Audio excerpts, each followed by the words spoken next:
sneaky la wa. Dami no be babo. Salu. Boa. Aboa. Salu boa. Ba be ti ogun mi na. Iwa mi o mo do. Ina o ti abi o me. I don't get sneaky. What you going in? Hey, I also want to sneaky. You go my lele very. No time. You gotta go to one. Go buy the raw. You ya winner. What you really where are they? Wa. Let us see that song. In my.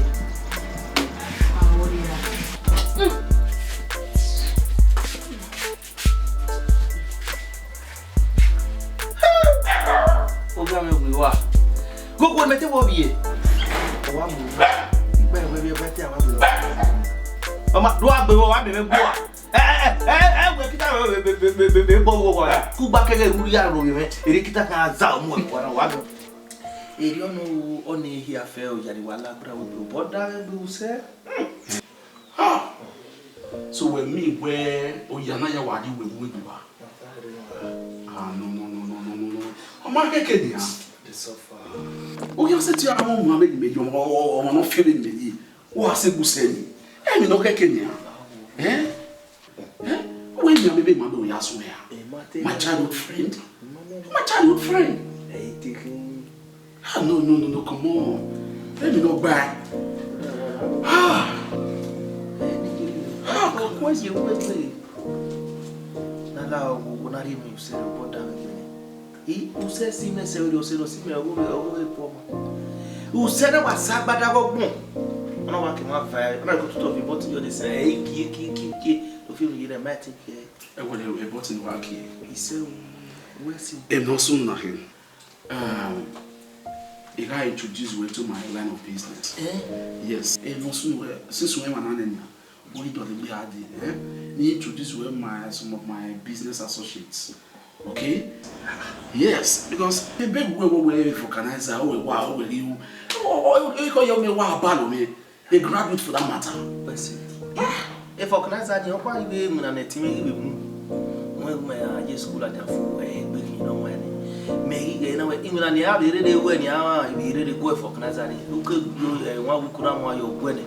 Hey wa so kon ba e mi ni mi ati taye we baro keke me kan mo e do pa ibi am mo to pe na ya o ni ni asi oni we na ba di me ho gbo ubini ni we o gbe ti we no pe a man we ade taya gbe me na ti we se no wa kian na la on bi me se la wo what's the name? You will not market away. You will not market away. When you hear you on here, see swim on here. You mean it. And also, you have to that blow. Yes, that you body. And also, we can't see. We don't know. Nene business in Mali. I will to boy maybe so any feeling, you know. In our face, I have one. I go have it. I will have it. I will not there. We'll go back when you hear around here, you go back when. And also, okay, by Friday. Friday? Yes, Friday, we need to be at it. We can introduce you. We don't have a woman.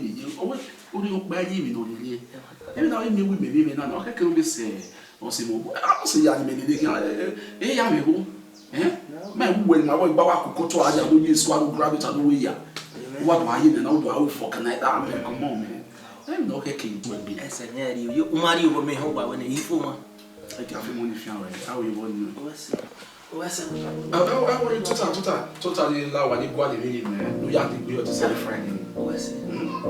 I'm so toast.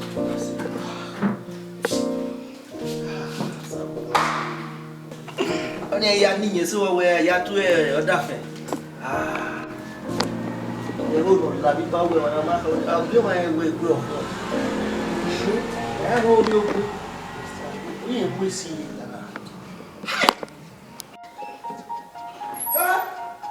Je ne Steve be moi. Wa hore o ki me. Steve. Me o wa. Hey! Do you go crazy me abi? We am o kan gbegbe. Wa hore. Ya tie kwesi ya no wa. Why ya come where we president for Kaza we. Me you here. Wa hore. Wa hore. Hello.